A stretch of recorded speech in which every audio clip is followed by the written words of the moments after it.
নমস্কার, শখের রান্নাঘরে সবাইকে স্বাগত। আজ আমি বানাবো মিক্সড চানা পনির। তার জন্য আমি পনিরগুলোকে ভালো করে আমি ভেজে নিচ্ছি।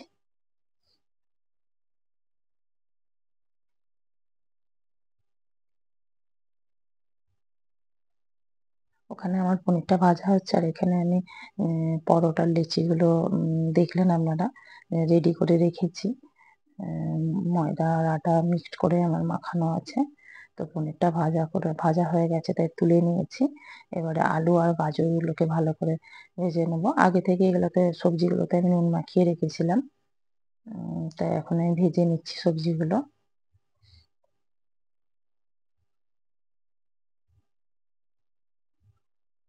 চাপা দিয়ে দিচ্ছি, তাহলে সেদ্ধটাও হবে আর ভাজাও হয়ে যাবে।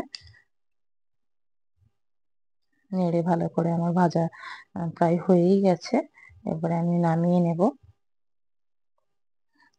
বড় কড়াই বসালাম, কারণ সব সবজিটা ধরবে না, সবজি চানা আর পনির সবকিছু ধরবে না, তাই কড়াইতে আমি প্রথমে সর্ষের তেল দিলাম। মশলা প্রায় রেডি আছে আমার। আর এখানে দিলাম আমি তেজপাতা,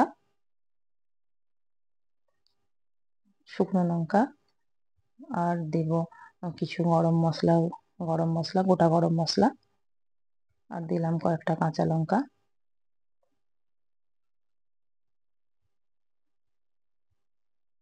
আর এখানে দিচ্ছে আগে থেকেই হলুদ গুঁড়ো দিয়ে দিচ্ছে তেলের ওপর, কারণ আদা বাটা দিলেই ভীষণ দেখবেন চারিদিকে ছিটকোয়, তো সেইটা হবে না বলে তাই আগে থেকে আমি একটু হলুদ দিয়ে আদাটা দিলাম। আর পুরো সম্পূর্ণ নিরামিষ বানাচ্ছি, কোনো পেঁয়াজ রসুন দিচ্ছি না। ভালো করে মশলাটাকে আমি কষিয়ে নিলাম। এবারে আদাটার গন্ধ চলে গেছে, এরপরে দিলাম আমি জিরের গুঁড়ো 2 চামচ দিলাম, আর দিলাম ধনের গুঁড়ো,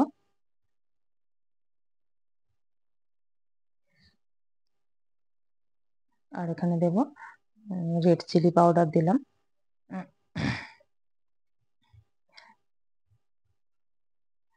ভালো করে আমি নেড়ে নিলাম মশলাগুলো। আর এখানে দিচ্ছি আমি সামান্য জল, যাতে না মশলাটা পুড়ে না যায়, ভালো করে আমি ভেজে নেব।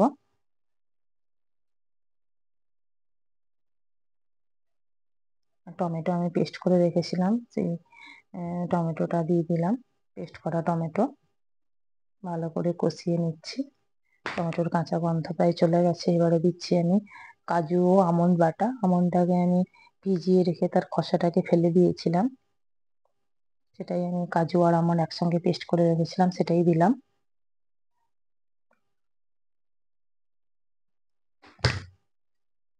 এবারে দিচ্ছি আমি ক্যাপসিকামটাকে আমি ভেজে রাখিনি, কারণ দেখবেন ক্যাপসিকামটা একটু দেরিতে দিলে বেশ গন্ধটা সেন্টটা ঠিকঠাক থাকে এবং কালারটাও ঠিক বজায় থাকে।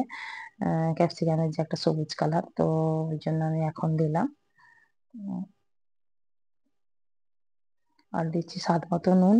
সবজিতে ভাজার সময় নুন দেওয়া আছে, আর চানাতে আমি সেদ্ধ করার সময় আগে থেকেই আমি নুন দিয়ে সেদ্ধ করেছি, তাই একটু নুনের পরিমাণটা একটু কম দিলাম। আপনারা আপনাদের স্বাদ মতো দেবেন। আর দিলাম ভেজে রাখা সবজি।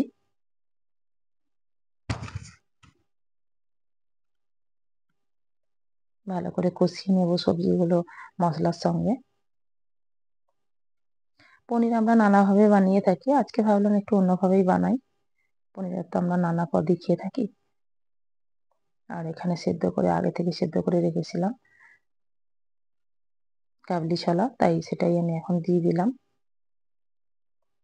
ভালো করে আমি কষিয়ে নেব মশলাটার সঙ্গে আর সবজিগুলোর সঙ্গে চানাটাকে।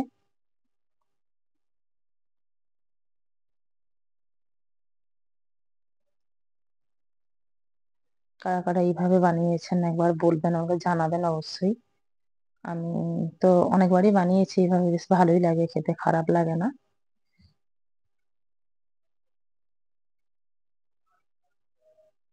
দেখুন, আমি কিন্তু পরে দেওয়ার জন্য ক্যাপসিকামের কিন্তু কালারটা কিন্তু প্রায় একই আছে, কোনো পরিবর্তন হয়নি। আর দিয়ে দিচ্ছে এখন ভেজে রাখা পনির।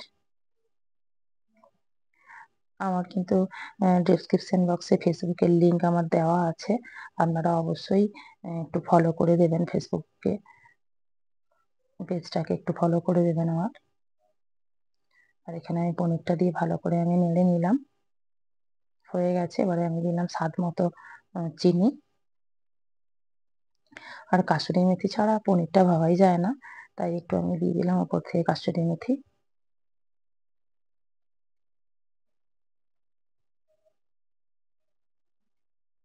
কাসুরি মেথি দিলে দেখবেন পনিরটা আমি ঢেলে নিয়েছি, হয়েই গেছে রেডি। একটু পরিবেশন করে দিলাম। দেখছেন কালারটা কত সুন্দর হয়েছে। ভালো লাগলে অবশ্যই লাইক, কমেন্ট করবেন, শেয়ার করবেন।